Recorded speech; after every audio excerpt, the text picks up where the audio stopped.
Bonjour, bonsoir, bienvenue sur la chaîne de Psyché. Alors je vous propose votre guidance de vie relationnelle, sentimentale, éventuellement amoureuse, hein, mais de manière globale, voilà, vie relationnelle et émotionnelle. Donc pour ce mois de mai-juin 2024, donc pour vous les poissons, en signe solaire, en signe lunaire, en signe ascendant, mais aussi en signe Vénus. Donc je commence par l'énergie générale, hein, l'énergie extérieure à vous, donc qui va potentiellement donc influencer donc le domaine vie relationnelle, émotionnelle, et ça peut parler du sentimental, de votre vie amoureuse, mais pas forcément exclusivement, hein, c'est ce que j'ai pu constater sur les autres guidances. Donc je vous prends l'énergie générale extérieure à vous, et je vous rappelle que c'est un tirage pour du collectif, donc vous ne prenez que les messages qui résonnent pour vous selon votre situation. Donc pour les poissons, mai-juin 2024, vous avez l'étoile.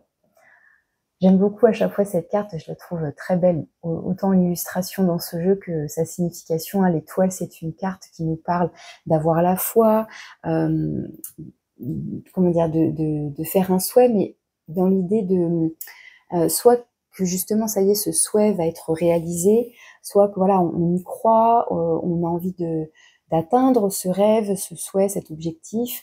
Il y a l'idée aussi d'avoir confiance en sa bonne étoile, en la vie, d'avoir confiance en soi, en sa propre guidance intérieure, hein, écouter sa petite voix, son côté intuitif. Donc c'est une énergie à la fois très douce, qui nous parle aussi de guérison, de protection. On est guidé, hein, avec cette énergie de l'étoile.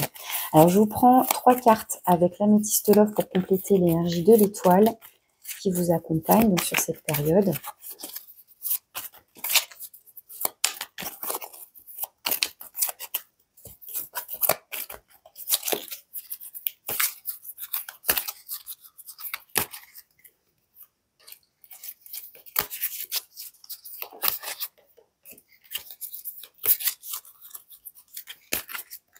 Alors, on va regarder ce qu'on a de plus.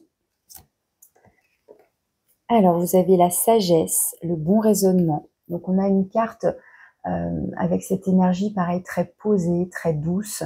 Là, on est dans la méditation, on est dans l'introspection, on est dans les ressentis, on est dans l'écoute de soi, justement, de ce qui se passe à l'intérieur de soi. Et on nous parle aussi donc de sagesse, de bon raisonnement. Ça peut évoquer ici, avec ces deux cartes, l'idée d'avoir traversé peut-être une épreuve, oui, mais du moins d'en avoir tiré des leçons, d'avoir compris quelque chose, certainement.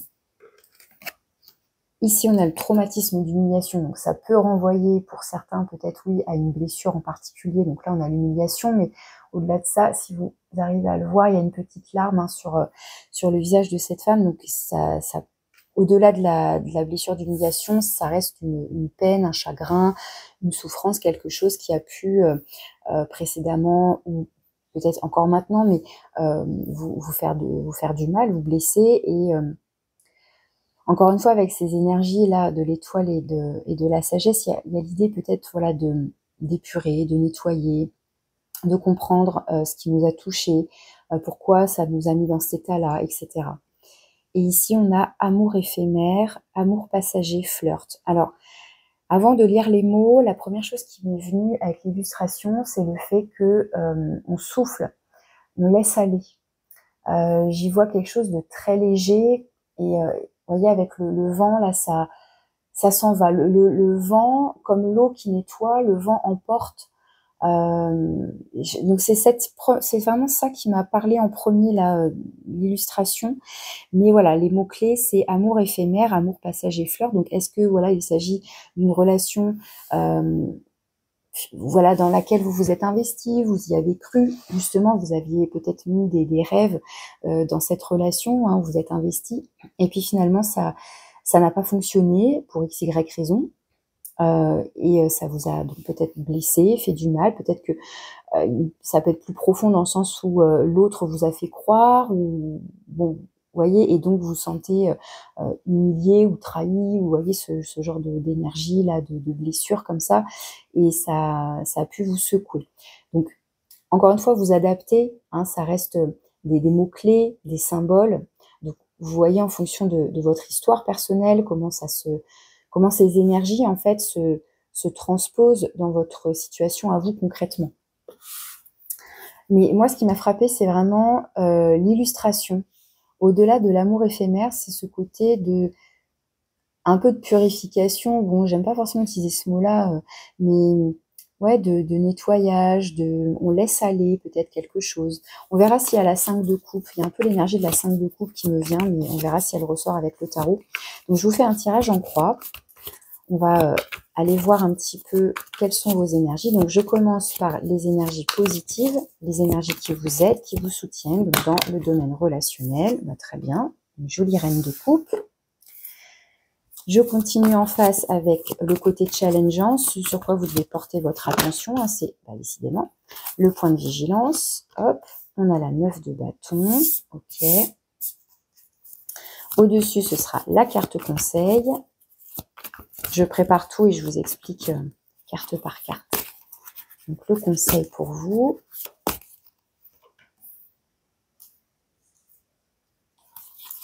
Et en dessous, c'est l'évolution probable, potentielle de la situation, de ce vers quoi vous vous dirigez potentiellement. Et au centre, c'est la carte de synthèse, donc ça peut refléter votre état d'esprit, refléter la situation en elle-même. Alors, en d'autres decks, j'ai la 6 de feu, la 6 de bâton qui peut, par effet miroir, certainement être en lien avec le traumatisme d'humiliation, parce que la 6 de bâton, c'est une énergie qui nous parle de reconnaissance par les autres, de fierté. On est reconnu à sa juste valeur, on est reconnu pour ce qu'on a réalisé, pour ce qu'on a réussi, ce qu'on a fait. Il y a l'idée là d'être applaudi, d'être encensé. Enfin, donc il y a cette notion de reconnaissance. Donc on nous voit, on nous considère, etc. Alors que là, avec l'humiliation, c'est un peu l'inverse.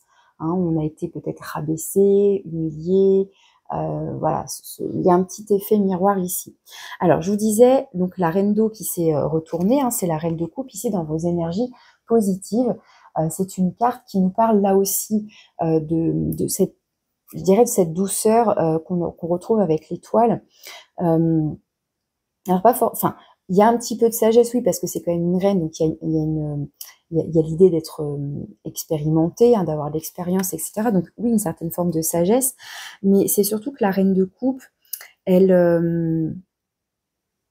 accueille ses émotions, elle est à l'écoute de l'autre, elle est réconfortante, elle est bienveillante, elle est protectrice aussi d'une certaine manière. Alors est-ce que c'est une personne autour de vous, donc homme ou femme, hein, peu importe, mais qui a cette énergie très douce de vous apporter son soutien, vous voyez, d'être vraiment dans ce côté un peu maternel, sans que ce soit forcément votre maman, mais ce côté très doux, très protecteur, très bienveillant, où on vient vous réconforter, soulager votre peine. Ça peut être, voilà, ça peut être une personne à l'extérieur de vous ici qui vous apporte du soutien, du réconfort. Après, ça peut être dans votre énergie où vous accueillez donc vos émotions, vous êtes bienveillant avec vous-même. Il y a l'idée, peut-être justement, en fait, je vois vraiment ces deux cartes ensemble là. Regardez un petit peu. Alors, elle n'a pas de larmes, hein, la reine d'eau, mais il y a un petit peu, voilà, elles sont de profil. Alors, elle a la tête plus baissée, mais elle ferme les yeux. Enfin, il y a quelque chose de très doux et d'assez similaire quand même qui ressort là dans ces deux illustrations.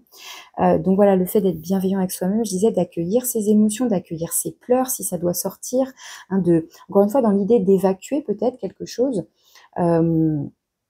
si c'est nécessaire ou si ça l'est encore, enfin, en fonction de là où vous en êtes dans votre cheminement, dans votre parcours, hein, dans votre situation. Et ce qui est intéressant dans le fait que la reine d'eau ici soit dans les énergies positives, c'est que quand la reine de coupe, elle est, comment dire, dans ce côté-là négatif finalement, elle peut être dans le sacrifice, elle peut s'oublier. C'est je donne tout aux autres, voilà, je donne de mon temps, de ma douceur, de mon amour, etc. Mais elle peut se sacrifier, s'oublier, oublier de répondre à ses propres besoins émotionnels. Et donc là, le fait qu'elle soit ici, c'est que justement peut-être que vous commencez à prendre soin de vous, justement, à vous soucier de vous, de votre bien-être émotionnel. Parce qu'il est temps de, comment dire, c'est très bien de s'occuper des autres, on va pas dire le contraire, mais attention au sacrifice, attention de ne pas s'oublier, ou de ne pas s'épuiser à tout donner, etc. Vous voyez hein, ce que je veux dire. Donc pour moi, si elle vient ici en positif, c'est que soit justement vous êtes capable de voir quels sont vos propres besoins et comment vous pouvez vous nourrir aussi émotionnellement, quelle douceur vous pouvez vous apporter à vous, et sinon c'est quelqu'un qui vous entoure et qui a ce côté bienveillant. Voyez. Alors la 9 de bâton ici, hein, la 9 de feu, la 9 de bâton dans les énergies challengeantes, hein, c'est alors soit justement ça indique qu'il faut se protéger justement d'éventuelles personnes qui viendraient à vous, mais comment vous expliquer ça? Dans l'idée que s'il y a besoin là de prendre soin de soi, peut-être de se replier un petit peu, etc., il y a l'idée là de, quelque part, de protéger son cœur. Alors, est-ce que, je vais peut-être le préciser, mais en prenant une autre carte, mais soit ça nous indique attention à ne pas se verrouiller non plus, à ne pas être dans dans une vigilance, une hyper-vigilance, une surprotection, où on ferme le cœur à double tour, etc. Ou l'inverse, attention, justement, soyez prudent à qui vous laissez entrer dans votre vie, dans votre chez vous. Il y a l'idée avec la 9 de bâton d'atteindre justement un certain épuisement, un certain état de fatigue physique, émotionnel, psychologique, psychique. Enfin, vous voyez, voilà, ça peut être sur différents plans. Il y a l'idée peut-être d'être un peu fatigué. Donc, ça peut être ça, le point de vigilance. Attention donc à la fatigue. Pensez à prendre soin de vous. Et peut-être attention à qui vous laissez entrer, justement. Il y a un peu l'idée d'être sur ses gardes ici, vous voyez. On est un peu sur la défensive. Alors, est-ce qu'on l'est trop ou pas assez? Puisque comme ça vient en défi ici, c'est voilà, est-ce que c'est trop ou pas assez? Ou alors c'est attention à votre état à la fois émotionnel, mais aussi physique, psychique, etc. Encore une fois, dans l'idée de prendre soin de soi. Alors, on va voir le conseil tout de suite. On a la 5 de feu. La 5 de feu, elle représente, donc 5 de bâton, elle représente alors un petit côté où on peut se prendre la tête avec soi-même, il peut y avoir des conflits internes, des tiraillements, des conflits avec les autres. Et là, comme ça vient en conseil, il y a l'idée justement qui va rejoindre la 9 de bâton, c'est de ne pas se laisser faire. C'est de vous affirmer, c'est de... si quelqu'un vous enquiquine encore actuellement là par rapport à cette blessure d'humiliation, qui à l'inverse de vous reconnaître, cherche à vous casser, à vous blesser, à vous faire du mal, etc. Là, il y a l'idée de s'en protéger, de ne pas se laisser faire, de s'affirmer, d'argumenter, et en même temps, pourquoi pas aussi finalement, pas dans le sens de laisser dire, mais de pas chercher à alimenter enfin comment dire, ouais, alimenter ce genre de propos, de relations, de conversations qui n'apportent rien, si ce n'est de sans perdre son énergie. Vous voyez ce que je veux dire?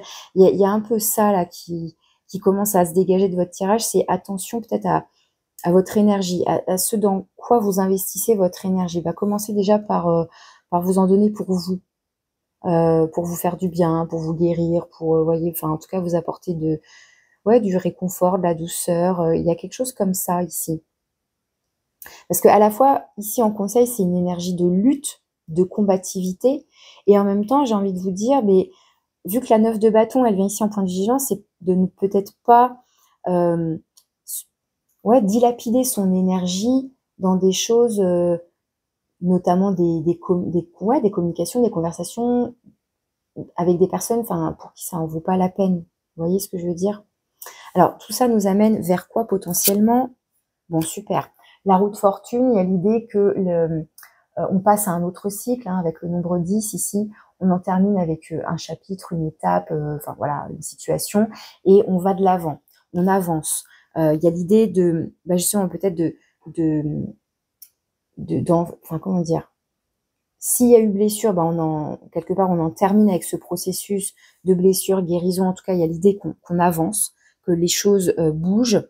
Il y a aussi l'idée, alors ça c'est peut-être pas pour tout le monde, j'en sais rien, mais quand même la roue de fortune, elle apporte aussi un cadeau, elle apporte une opportunité, une rencontre. Soit voilà, soit c'est quelque chose, soit c'est quelqu'un qui arrive sur votre route, sur votre chemin, il y a l'idée que c'est pas par hasard. Avec la roue de fortune, il y a cette idée justement de fortune, de bonne fortune, donc de coup de chance, la bonne ouais, on est au bon endroit au bon moment, on fait la bonne rencontre, où on entend un truc qui nous permet d'avancer, enfin, vous voyez, qui vient débloquer une situation éventuellement. Enfin, il y a l'idée d'avancer et avec peut-être un petit coup de pouce de la vie, du destin. Après, vous l'appelez comme vous voulez. Ça va dépendre bien sûr de vos croyances. Est-ce qu'on croit au destin, aux coïncidences ou pas, etc., etc. Alors, au centre, qu'est-ce qu'on a? Oh, super. On a la reine de terre. Donc, c'est vrai que poisson, reine de coupe, reine d'eau, ça peut tout à fait être votre carte, hein, votre énergie. Encore une fois, que vous soyez homme ou femme, ici, ça peut tout à fait être vous, hein, dans cette idée de s'apporter de la douceur, de commencer par prendre soin de soi.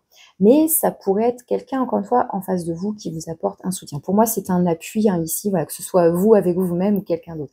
Et la reine de terre, là aussi, ça peut être une énergie qui vous représente, ou encore une fois, ça peut être quelqu'un d'autre, mais j'aurais plus tendance à penser que ça peut être votre énergie aussi, parce que la reine de denier, c'est pareil, elle prend soin d'elle, elle prend soin de son corps, de son alimentation, de son hygiène de vie, de son sommeil, etc., de son de son environnement. Est-ce que c'est suffisamment cocooning? Est-ce que ça me correspond? Est-ce que je me sens bien chez moi? Est-ce que là aussi j'ai tout ce dont j'ai besoin? Il y a vraiment, j'ai le sentiment que là on est, alors c'est assez précis du coup, mais et ça parlera pas à tout le monde, j'en ai bien conscience, mais il y a l'idée là, je pense, de se recentrer sur soi. Je pense que c'est pour ça qu'on a cette carte, hein, au-delà de sagesse et bon raisonnement, il y a l'idée de se recentrer sur soi. Là, on voit les différents chakras, on voit bien les différentes couleurs. Mais voilà, dans cette posture-là de méditation, on est posé, on prend le temps de se faire du bien, de répondre à ses besoins, ou du moins on commence par se poser la question, voilà, je me pose et de quoi j'ai besoin pour me sentir bien, pour aller mieux, pour guérir, pour laisser passer quelque chose. Enfin, vous voyez, encore une fois, vous le placez en fonction de ce que vous vivez, de ce que vous traversez, mais il y a l'idée là de s'apporter à soi d'abord. Ça ne veut pas dire qu'on devient égoïste et qu'on oublie les autres. Ça veut dire que là, il est peut-être nécessaire de devenir sa priorité. Hein, vous voyez, la 9 de bâton, je vais encore une fois pas laisser entrer n'importe qui. Je suis un peu sur mes gardes, mais parce que d'abord, j'ai besoin de prendre soin de moi, de m'occuper de moi. Les conflits, c'est bon, voilà. Je vais investir mon énergie. Je vais avoir quelque part une attitude de guerrier, de guerrière, vous voyez, de combativité, mais pour me faire du bien, pour penser à moi, pour répondre à mes besoins. J'ai ce sentiment-là qui me vient. Alors, qu'est-ce que je voulais recouvrir? Je vais recouvrir la 5 de bâton. Pour avoir un petit conseil en plus ou plus précis.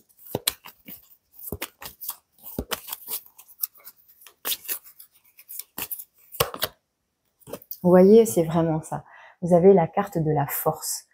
C'est l'arcane majeur ici de la force qui nous parle de force et de courage donc, mais qui nous parle là aussi justement d'être...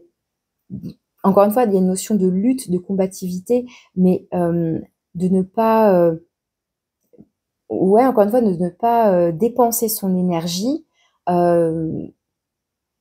C'est pas dans le sens pour les autres, c'est d'abord se prioriser. C'est d'utiliser peut-être le peu de force qui vous reste pour vous occuper de vous. Si vous vous sentez concerné par un état de fatigue ou d'épuisement, c'est d'abord je m'occupe de moi.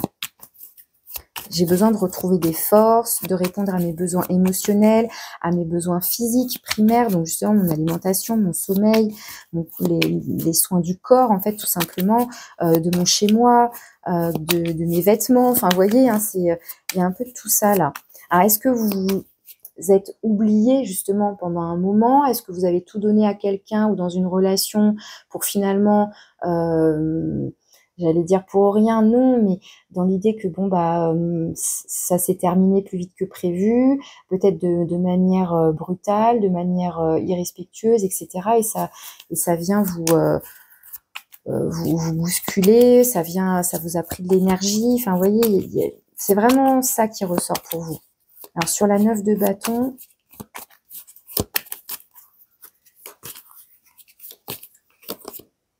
ah bah, j'ai la 8 de coupe. C'est pas la 5 de coupe, c'est la 8 de coupe ici. Mais il y a vraiment l'idée, cette énergie de laisser aller. Alors, c'est pas que c'était forcément conflictuel ici, parce que la 8 de coupe n'évoque pas forcément de tension en particulier, mais il y a l'idée qu'il est temps de tourner le dos. Ça peut être difficile, effectivement. Il y a l'idée, là, presque de... Bah, quand on tourne le dos, c'est de dire au revoir. Donc, c'est de faire un deuil, qu'il soit symbolique ou plus concret, mais il y a l'idée d'avancer. Peut-être d'avancer seul, effectivement, mais peut-être que pour l'instant, on a encore du mal à avancer. Mais pour moi, parce que la 9 de bâton, on est plus, comme je vous disais, un peu sur le qui-vive, on est en mode protection, sur la défensive, etc. Et donc, on est plus en mode immobile, mais on tient sur son petit bâton, là, voilà, pour tenir debout, on tient bon coûte que coûte. Alors, est-ce qu'on tient bon coûte que coûte dans une situation qui en fait ne tient pas debout et qu'en fait il vaut mieux partir plutôt que encore une fois, de dépenser son énergie dans quelque chose qui est éphémère. Et il y a quand même l'idée, encore une fois, avec la roue de fortune, qu'on va avancer, qu'on va évoluer vers autre chose. Donc la 8 de coupe ici, c'est peut-être soit une difficulté à tourner le dos, soit de se demander vers quoi on va. Et encore une fois, enfin, la 8 de coupe, elle va vers la 9 de coupe. Et la 9 de coupe, elle est là-bas. La 9 de coupe, elle peut se relier à l'étoile où justement, c'est je regarde ce souhait, ce rêve, ce à quoi j'aspire et je me laisse guider vers ça. Vous voyez, je me laisse porter, je me laisse guider vers ça. Alors, sur la roue de fortune, dans l'évolution potentielle de la situation, donc ça nous parle d'évolution. Pour moi, positive. Encore une fois, la roue de fortune, elle annonce quelque chose de positif, mais est-ce qu'on peut en savoir plus ?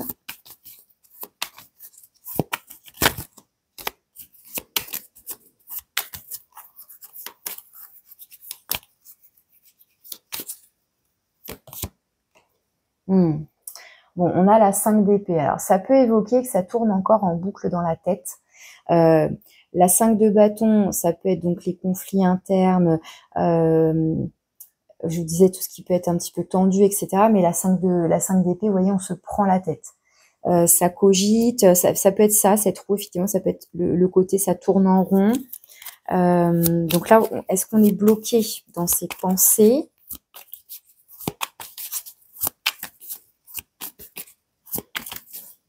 Est-ce que c'est quelqu'un qui vient encore vous enquiquiner ? Parce que la roue de fortune, elle peut indiquer le retour de quelqu'un. Et là, vous voyez, c'est ce corbeau là, que je vois là, qui vient vous donner mal au crâne, quoi. Et dans ce cas-là, il va falloir mettre un stop. Après, c'est à vous de voir, bien évidemment. Si vous avez encore des choses à entendre, des choses à dire.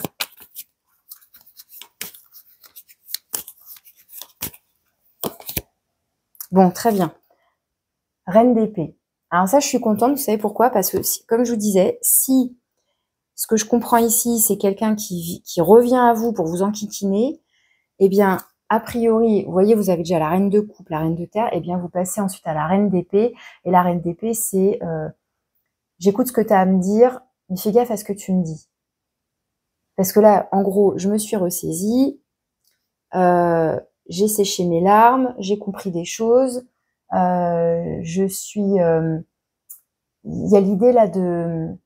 Justement, en plus, en conseil, c'est de reprendre du poil de la bête avec la force aussi. Encore une fois, et encore une fois, ça passe par le corps, par encore une fois, vos besoins primaires, hein, d'être en bonne santé, de bien manger, de bien dormir, etc., de prendre soin de vous à ce niveau-là, mais aussi émotionnellement, hein, de vous apporter l'apaisement nécessaire, etc.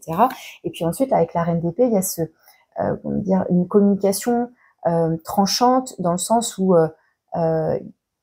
vous saurez poser vos limites, vous saurez dire non, vous saurez dire stop, vous saurez y voir clair dans les intentions de l'autre. Vous n'allez pas vous faire avoir une deuxième fois si on vous a blessé, humilié ou que sais-je. Hein, la reine d'épée, elle se fait plus avoir justement. Donc elle elle maîtrise l'art de la communication, mais aussi intuitivement, elle capte, elle est sensible. Mais elle est sensible pas dans le sens de la reine de coupe qui peut, comment dire, être plus dans l'hypersensibilité, dans l'émotivité, à fleur de peau, etc. Non, la reine d'épée, elle ne va pas se laisser influencer par ses émotions ou par les jérémiades de l'autre aussi. Vous voyez ce que je veux dire, peu importe comment s'il y a une personne là qui vient ou qui revient, donc vous enquiquinez, pour moi vous avez par rapport à cette 5 d'épée, la reine d'épée, elle a une posture plus c'est marqué le mot qui me vient, mais plus c'est une reine quoi. Donc elle saura mieux s'imposer et imposer encore une fois ses limites, etc.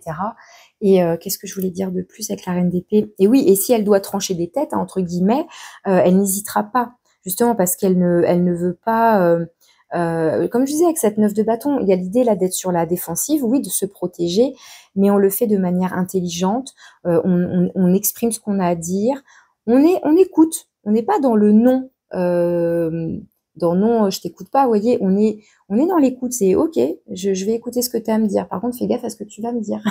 C'est un peu ça. Et donc voilà, avec la reine d'épée, il y a cette idée, je trouve, que vous reprenez peut-être confiance en vous, vous reprenez du poil de la bête, vous reprenez de l'énergie, vous reprenez de l'aplomb aussi, il y a un peu ce truc-là qui revient avec la reine d'épée, vous reprenez de l'aplomb, de la répartie, vous voyez, il y a un truc comme ça. Donc pour moi, il y a besoin d'abord de prendre soin de vous, de certainement quitter une situation, une personne, une relation, voilà, qui semble vous blesser. Alors, encore une fois, à différents niveaux selon les personnes, mais comme je vous disais, avec la 5 de bâton, il y a aussi l'idée quelque part, de ne pas alimenter une relation qui serait malsaine pour vous, ou en tout cas mauvaise pour vous. Encore une fois, il y a différents degrés, malheureusement. Et d'être capable d'exprimer vos limites, etc. Donc pour moi, vous reprenez vos forces, vous reprenez confiance en vous. En tout cas, potentiellement, c'est ce qui se passe. Après, ça vous appartient justement déjà de connaître vos besoins, de les identifier, d'y répondre et de réellement être acteur comment dire, dans le fait de vous apporter du soin de manière générale, mais de vous faire du bien, de penser à vous là, de vous prioriser. Alors, quel est le message de conclusion? Oula, pour vous, alors il y en a une qui s'est retournée. Je vais la prendre. On a l'intimité. Il peut être difficile de te sentir protégé dans la sphère intime. Pour autant, il ne faut pas trop la cloisonner afin de ne pas te sentir piégé. Si un partenaire te propose une expérience nouvelle qui lui plaît, parle-en avec elle, avec lui, si tu te sens gêné. Alors là, moi, ce que je retiens, c'est se sentir protégé dans la sphère intime. Je vous disais, la reine de coupe, elle protège ses enfants notamment. Mais elle protège voilà, les personnes qui viennent à elle, qui recherchent certainement son réconfort, etc. Donc encore une fois, ça peut être vous, ça peut être quelqu'un d'autre. Mais peut-être qu'avec cette 9 de bâton, justement, vous êtes comme je vous disais, vous êtes sur la défensive, vous avez besoin de vous protéger vous-même.